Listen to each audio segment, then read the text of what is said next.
Hoje já não há condenação, Cristo já morreu, nos deu perdão. Que letra bonita, essa letra do Grupo Laranja.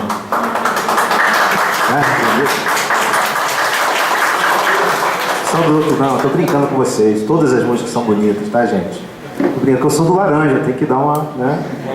Eu queria também, assim, antes da gente entrar na mensagem, agradecer de coração a acolhida dos irmãos, o amor dos irmãos, né? A gente já se sente, né? A gente já se sente parte. Então eu sou presbiteriano, mas também sou um pouquinho da casa de oração, tá bom? Beleza? E a gente se sente acolhido, a gente agradece a Glaucia aí pelo convite, e a gente, certamente a gente vai estar outras vezes juntos, relembrando esses momentos tão preciosos, né? Principalmente aquele da corrida ali no campo, né? Aquela corrida atlética do pastor no campo. Jesus Cristo, tem misericórdia. Irmãos, vamos à nossa última palavra, multiplicação da graça. Hoje eu quero... nós vamos usar o texto que é base dessa nossa reflexão. Nós falamos lá no início, que é o texto de Mateus 18, 21 e 22. Vamos ler juntos? Vamos lá? Senhor, quantas vezes deverei perdoar a meu irmão quando ele pecar contra mim? Até 7 vezes? E eu lhe digo, não até 7, mas até 70 vezes 7. Perceba aqui como Pedro, ele que era um judeu, recebeu um ensinamento dos rabinos de que a quantidade de perdões para um dia era de 3 vezes. Havia um ensinamento oral entre os rabinos sobre 3 vezes você perdoar durante o dia. Pedro questiona Jesus e ao mesmo tempo que questiona Jesus, ele quer mostrar uma certa piedade, então ele já leva esse número, dizendo: quantas vezes nós devemos perdoar? 7 vezes, Senhor, né? Querendo já mostrar a Jesus a sua intenção de se tornar um discípulo. E aí Jesus vem então e Jesus aumenta, Jesus multiplica esse valor por 70. Jesus diz: não é assim. Todos os que chegaram até Jesus em arrependimento e fé foram perdoados. Então o perdão do Senhor é um perdão ilimitado. A misericórdia de Deus é tão grande que não pode ser medida, e nós, ao perdoar, devemos agir com base nessa misericórdia. Ainda assim, Pedro não entendia bem o que Jesus queria dizer. Ainda assim, os discípulos demonstram uma certa dúvida. E aí, Jesus vai fazer o quê? Ele vai contar uma história, uma parábola, para poder explicar de maneira mais precisa aquilo que ele queria explicar, ensinar aos seus discípulos. E a parábola é essa aqui. Eu quero que você leia junto comigo aqui. Essa parábola que muito provavelmente você conhece. Tá? Então Jesus começou a contar uma parábola que dizia: por isso, o reino dos céus é como um rei que desejava acertar contas com os seus servos. Quando começou o acerto, foi trazido à sua presença um que lhe devia enorme quantidade de prata. Qual quantidade? 10.000 talentos. 10.000 talentos. Como não tinha condições de pagar, o Senhor ordenou que ele, sua mulher, seus filhos e tudo que ele possuía fossem vendidos para pagar a dívida. Justiça seja feita, o rei decretou. O servo prostrou-se diante dele e lhe implorou: tem paciência comigo. Imagina esse servo que está diante de uma tragédia na sua vida por causa do valor impagável que devia ao rei. E ele então chorou, eu imagino, o texto não diz isso, chorando e vendo a sua família sendo destruída, ele clama: rei, tem paciência comigo, eu te pagarei tudo. Surpreendentemente, o texto diz que o senhor daquele servo teve compaixão dele e cancelou a dívida e o deixou ir. Mas quando o servo saiu do lugar onde ele estava, encontrou um dos seus conservos, que lhe devia quanto, irmãos? 100 denários. Agarrou e começou a sufocá-lo, dizendo: pague-me o que me deve.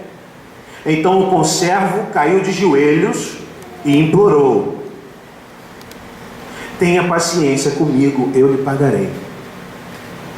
O que ele fez? Mas ele não quis. Antes, saiu e mandou lançá-lo na prisão até que pagasse a dívida. Quando os outros conservos, companheiros dele, viram o que havia acontecido, ficaram muito tristes e foram contar ao seu senhor tudo o que lhe havia acontecido. Então o senhor chamou o servo e disse: servo mau, cancelei toda a sua dívida porque você me implorou. Você não devia ter tido misericórdia do seu conservo como eu tive de você? Irado, seu senhor entregou aos torturadores até que pagasse tudo o que devia. Assim também lhes fará meu Pai Celestial, se cada um de vocês não perdoar de coração a seu irmão. Só pancada, hein? Esse texto ele tem 3 atos. E eu quero destrinchar um pouquinho com você esses 3 atos. O primeiro ato é o rei e o servo devedor de 10.000 talentos.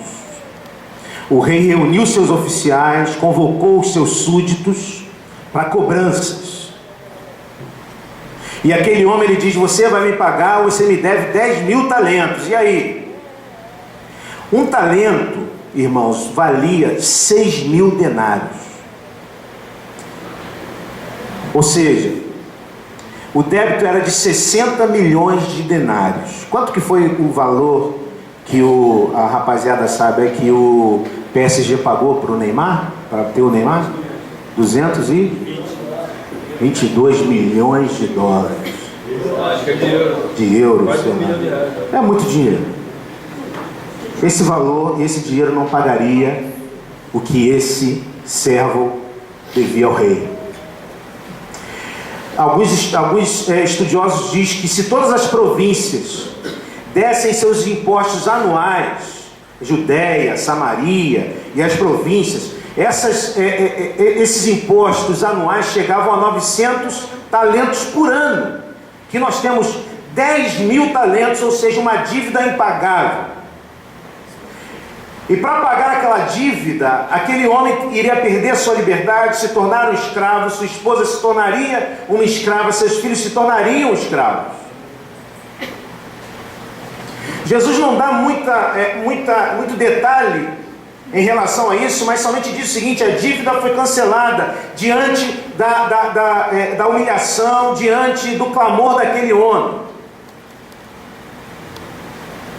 Eu queria te trazer a recordação, quando você recebe uma grande bênção, quando você ganha aquele presente que você tanto queria, quando você recebe alguma coisa que você não esperava, uma bênção maravilhosa, como é que você faz? Pelo menos, quando eu estou sozinho, eu sorrio, de alguma maneira expresso com o meu corpo. Talvez é isso que você faça também, grite de felicidade, extravase. Aquele homem, eu fico imaginando, aquele homem deve ter tido uma atitude diante daquele perdão, daquela notícia de que não precisaria mais ser um escravo. Ele deve ter tido uma alegria tão grande. Mas quando ele sai daquela sala, vem o segundo ato. E qual é o segundo ato? O segundo ato é que o servo perdoado dos 10.000 talentos com o conservo devedor. Quando ele sai, ele encontra com alguém que lhe devia 100 denários. O denário era o salário de um dia de trabalho. Ou seja, aquele homem devia 100 dias de trabalho, que não é algo banal, mas não é um valor que não podia ser pago. Ele acabou de ser perdoado de uma dívida impagável, estava agora perfeitamente pronto para perdoar, e pega um camarada que ele devia um valor que podia ser pago, e o que ele faz? Ele manda esse homem para a prisão. E o terceiro ato dessa história, dessa parábola de Jesus, fala sobre a justiça do rei ao servo ingrato, devedor de 10.000 talentos. Havia testemunhas, pessoas viram e ficaram indignadas com aquela atitude daquele homem. Foram ao rei, contaram tudo, e o que ele então chama aquele homem, aquele servo mau. Cancelei toda a sua dívida, porque você me implorou. Você devia ter feito o mesmo com o seu conservo. É o que conta a parábola de Jesus, explicando 70 vezes 7. A conclusão da história: todo aquele, presta bem atenção nisso, todo aquele que recebeu perdão deve estar pronto a perdoar quem quer que esteja em débito com ele, e deve fazê-lo de todo o coração. É difícil, mas diante do perdão, todo aquele que foi alvo de um perdão deve estar apto e pronto para perdoar todo aquele que esteja em débito com ele, e deve fazê-lo não como um ato religioso, não como um ritual frio, mas de todo o seu coração. É o que nos ensina Jesus. Eu poderia terminar aqui essa mensagem, depois do que nós vimos aqui antes, e depois do que a gente olhou no texto bíblico, mas eu queria trazer três lições a partir desse texto, para a gente poder pensar, refletir qual é a proposta de Jesus diante desta realidade que nós vimos aqui. A primeira é a seguinte: o que o princípio da multiplicação da graça nos ensina? Primeiramente, a graça de Deus é capaz de perdoar a maior das dívidas que tenhamos. A graça de Deus é capaz de perdoar a maior das dívidas que tenhamos. Pensa bem em uma pessoa má. Pensa bem numa pessoa maldosa. Pensa nos nossos políticos, corruptos e ladrões. Pensa em bandidos, em marginais, covardes, que ocupam as ruas do Rio de Janeiro, trazendo medo. Pensa no estuprador mais vil, mais repugnante. O problema, irmãos, é que nós achamos que diante de Deus nós somos melhores do que essas pessoas. Eu quero te dar uma notícia: se não fosse pela graça, se não fosse pela misericórdia de Deus, todos nós, sem exceção, todos nós estaríamos perdidos. Todos nós estaríamos destinados à morte eterna. Não há um justo nenhum sequer, é o que diz a palavra do Senhor. Eu, Fernandinho Beiramar, o Sérgio Cabral, eu lembrei daquele assassinato, daquele roubo que matou aquele menino João Hélio, vocês lembram? Foi sendo carregado pelo carro. Os assassinos do João Hélio e tantos outros assassinos que nós vemos por aí. Todos nós estaremos destinados à morte. Louvado seja o Senhor que Ele nos resgatou. Louvado seja o Senhor que Ele nos perdoou. Louvado seja o Senhor que Ele, diante do nosso arrependimento, Ele disse: a sua dívida está cancelada, a sua dívida está apagada, você não deve mais nada, se levante. Eu queria, justamente nisso eu queria fazer diferente. Eu queria te convidar diante dessa verdade maravilhosa, que a gente cantasse um louvor. Talvez você conheça. Vocês conhecem aquele louvor? Tocou-me, Jesus tocou-me, de paz encheu meu coração. Vamos cantar esse louvor e vamos agradecer a Deus pela maravilhosa graça do Senhor na nossa vida, porque Ele nos abençoou e nos deu o seu perdão, embora não houvesse nenhum merecimento. Ele nos perdoou de uma dívida impagável, e nós somos hoje abençoados pelo Senhor. para vivermos uma nova vida com Ele. Vamos louvar o Senhor?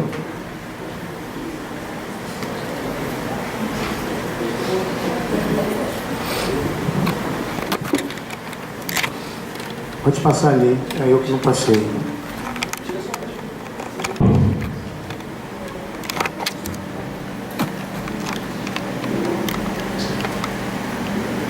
Eu não botei.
Você tem ideia do perdão de Jesus Cristo te livrando do inferno, te dando salvação mesmo que não houvesse em você nada que te tornasse digno disso?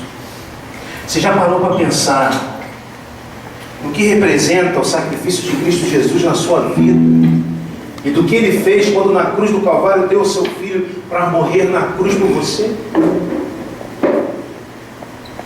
A graça do Senhor Jesus, a graça de Deus é capaz de perdoar a maior das dívidas que nós tenhamos. Mas a graça de Deus também, ela não é apenas um ensino teológico, mas ela é um desafio diário de cura e perdão a ser praticado na vida. A questão é, nós sabemos definir teoricamente o que é graça. Há uma definição clássica, né? Graça é favor imerecido. nós que estamos na igreja, nós que aprendemos na escola dominical, sabemos teoricamente, estudamos e podemos repetir, e podemos responder teoricamente, mas nós nos esquecemos que quando recebemos essa graça de Deus, ela vem com o objetivo de dividirmos esta graça com os outros. O perdão não pode ser acolhido egoisticamente, mas deve ser vivido na prática da nossa espiritualidade. É isso que esse homem não fez. Ele foi alvo da graça de Deus. Ele experimentou a graça de Deus. Ele se sentiu perdoado. Ele teve a alegria de alguém que recebeu um perdão maravilhoso, de uma dívida impagável e incalculável. Mas aquilo não se tornou real e concreto na sua vida, porque assim que ele sai, ele se encontra com alguém que lhe deve algo muito, infinitamente menor, e aí ele não consegue colocar em prática aquilo que ele recebeu. Ele recebeu de graça, diretamente do rei, que é Deus, mas quando sai não demonstra o mesmo amor. Quantos de nós, irmãos, temos agarrado pessoas pelo pescoço, cobrando delas coisas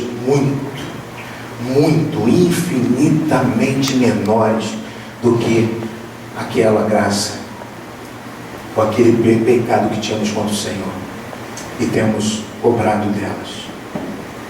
Como é bom ver um jovem como Mateus, que entendeu isso. Eu não posso sair desse retiro simplesmente com uma teoria e com um conceito sobre perdão. Eu não posso sair desse acampamento simplesmente tendo um belo conceito de perdão, mas sem praticar isto. A graça não é apenas o ensino teológico, mas o desafio diário de cura e perdão a ser praticado na vida. Precisamos praticar essa graça, esse perdão que nós recebemos. A graça, em terceiro lugar, e a misericórdia de Deus jamais anulam a justiça divina. Há uma mentira sendo proferida por aí, e a mentira é: Deus é tão bom que no final das contas todos serão perdoados.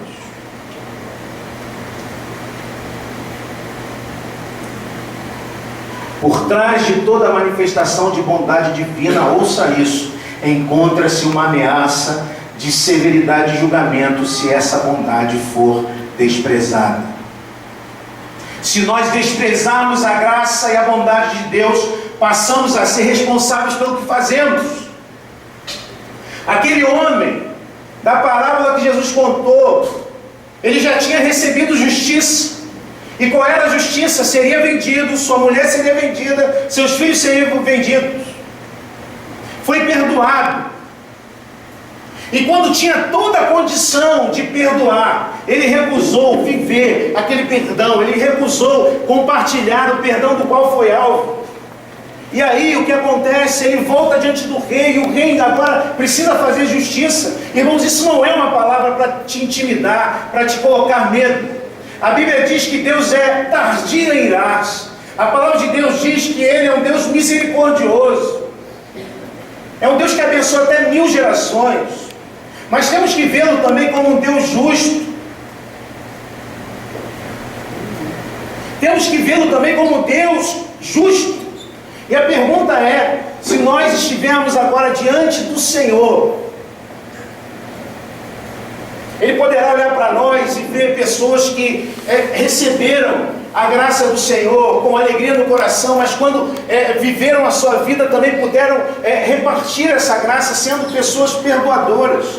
Houverá em nós gente recalcada, gente ensimesmada, gente rancorosa, gente ressentida, que embora tenha tido a experiência maravilhosa de receber a graça do Senhor, quando saíram da presença do Senhor, não tiveram a postura e não tiveram a força, a coragem de repartir essa graça, esse perdão. Essa é a pergunta que eu te faço. Se a gente estiver diante do Senhor hoje, o que o Senhor verá em nós? Certamente, Mateus, o Senhor verá em você um jovem que hoje tomou uma atitude que está totalmente de acordo com aquilo que Deus fez contigo. Será que pessoas que nós precisamos perdoar? Será que nós temos feito como aquele servo injusto? Será que nós temos vivido assim?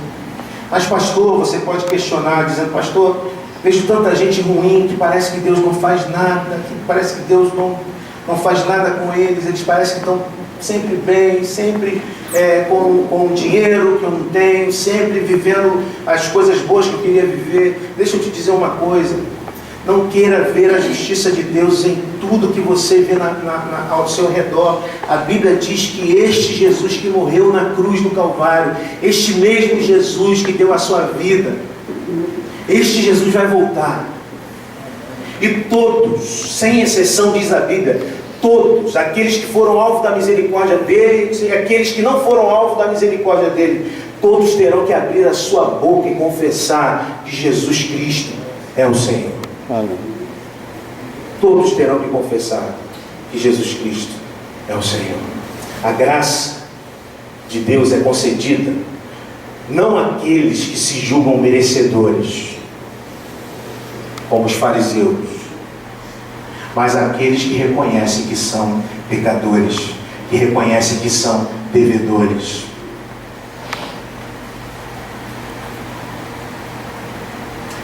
Quantos são os casamentos aqui que talvez pessoas fizeram juras de amor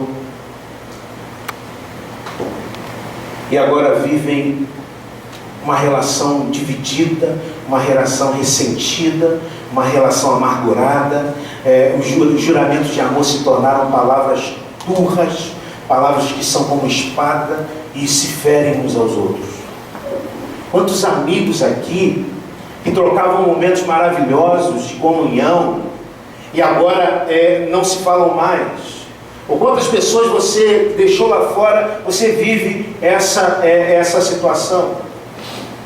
O sangue de Jesus te lavou, o sangue de Jesus te transformou. Você conhece aquele cântico? Aquele hino antigo, né, do Inário? Como é que é ele? O sangue... Vocês conhecem, né? Canta comigo? O sangue de Jesus me lavou, me lavou. O sangue de Jesus me lavou, me lavou. Alegre cantarei louvores ao meu Rei, ao meu Senhor Jesus que me salvou. Senhor Jesus te salvou? Amém. Ele lavou o seu coração?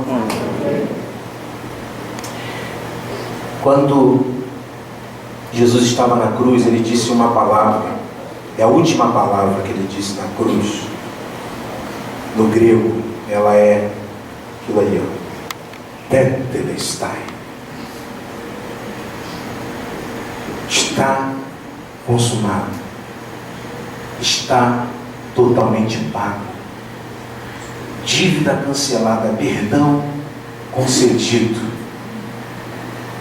As pessoas que eram presas no primeiro século, na época de Jesus, eles tinham uma cédula com a sua dívida.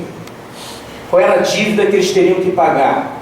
E quando aqueles prisioneiros cumpriam a sua pena, a dívida era arriscada. E um carimbo vinha com a palavra tetelestai. Está consumado, está pago. Jesus, diz o texto que Paulo escreve aos Colossenses, Jesus riscou a cédula de dívida que era contra nós, rasgou-a na cruz.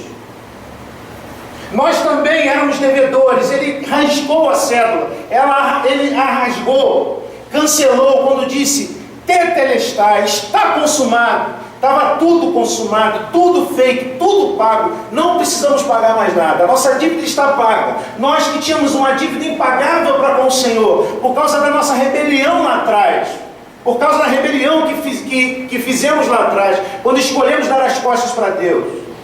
Nós que tínhamos como destino a morte, fomos abençoados pela graça do Senhor. Ele nos libertou e nos perdoou de toda a dívida. Por que então sairíamos daqui sem abraçar a graça?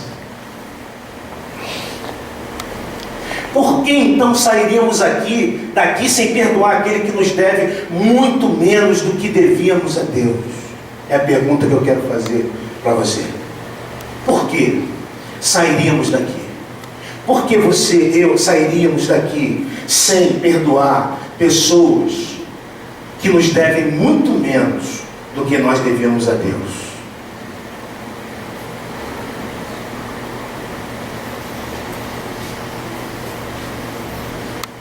Quero te fazer 3 perguntas para a gente encerrar a nossa palavra. 3 perguntas não, 3 propostas. Reconheça a sua própria culpa na quebra de um relacionamento. Sabe de uma coisa? Com o passar do tempo, na minha vida ministerial, ainda curta, de 11 anos, considero ainda um adolescente no meu ministério, vamos dizer assim, mas eu percebi que todo conflito tem 2 lados.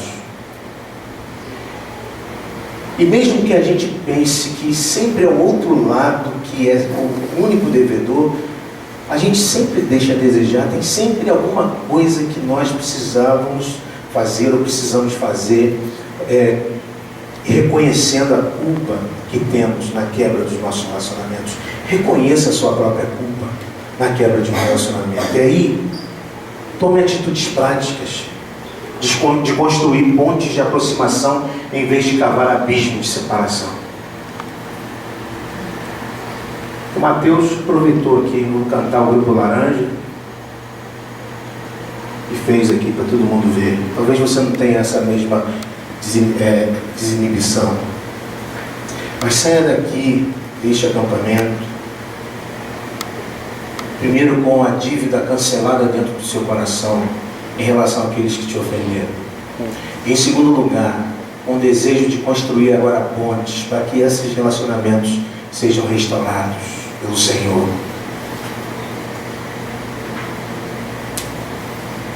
Porque Deus te perdoou de um preço que você não podia pagar. Tome a atitude de perdoar a pessoa que está magoada com você, assim como Deus em Cristo nos perdoa. Eu queria passar um vídeo, pedir ali alguém para ajudar a gente. O vídeo está ali no computador.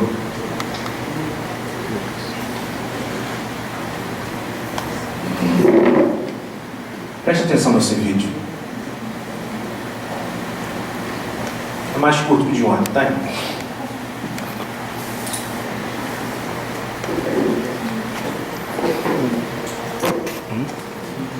Qual o nome do vídeo? Bota o som, tá? Deixa eu baixar rapidinho. Preste atenção. Chorei também quando eu vi isso. Não é, Gleice? Tem que voltar a fazer.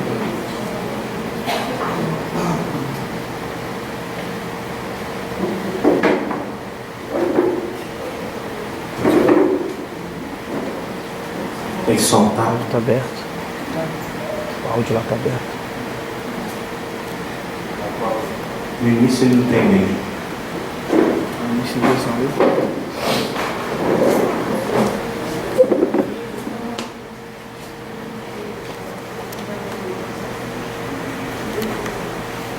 História de um homem que...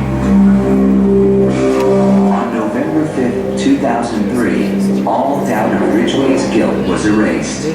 Deixa aí, ó. He pleaded guilty to the murders of 48 women.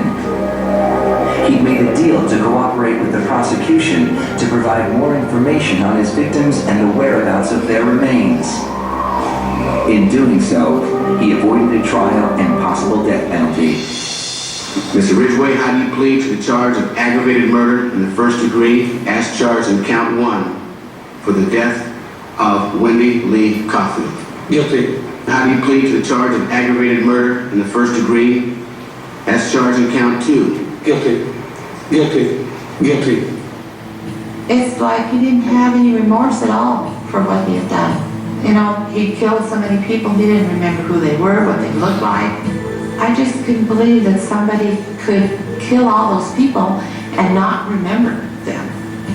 Neither could the angry relatives of his victims, who were invited to speak in court when Ridgway was sentenced to life without parole on December 18, 2003. You had said your memory, when it comes to all of the women you took, was gone. Our memory is not.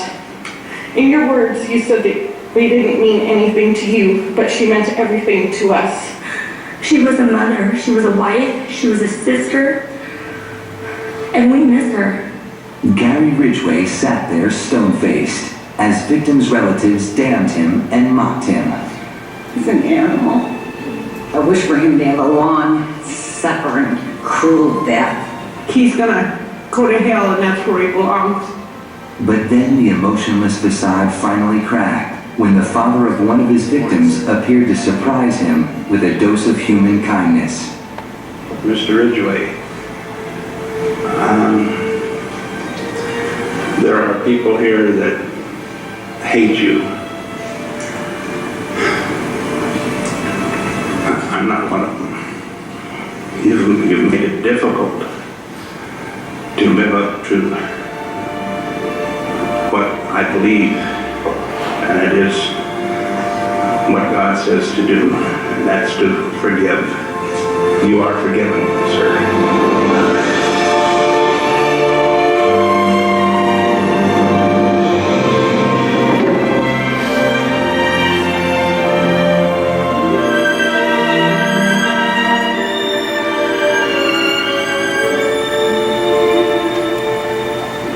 Eu fico pensando que se esses 30% dos brasileiros que se dizem evangélicos vivessem 10% daquilo que o Senhor nos ensina, nós estaríamos vivendo num país bem diferente daquele que nós vivemos.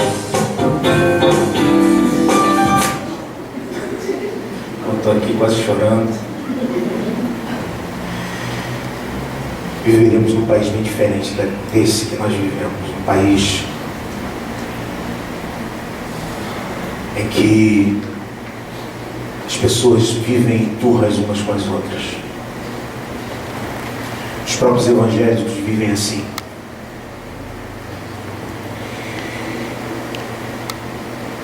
Quando Jesus disse que nós poderíamos fazer diferença, que nós poderíamos mudar, que nós poderíamos fazer coisas muito maiores do que ele fez, é porque ele sabia que nos capacitaria através do Espírito Santo de Deus para a gente viver os princípios e valores de Deus. Eu quero desafiar você que veio nesse retiro, nesse acampamento, e que eu sei há mágoas, há ressentimentos no seu coração, assim como há nos meus, no meu. Eu quero desafiar você a que você deixe aqui neste lugar. A que você clame ao Senhor, Senhor, me ensina a perdoar. Tira de mim a amargura e o ressentimento. Porque eu quero ser um discípulo que faz a tua vontade. Porque eu quero ser alguém que faça a diferença no meio desta sociedade que eu vivo. Sociedade individualista, egoísta, que nós vivemos. Como? Amando, perdoando, porque assim nós faremos diferença. Não simplesmente pelo jeito como a gente se veste, a gente fala, pelo evangeliquez que a gente tem, mas principalmente pela vida que a gente vive a partir dos desafios que Deus nos coloca na sua palavra.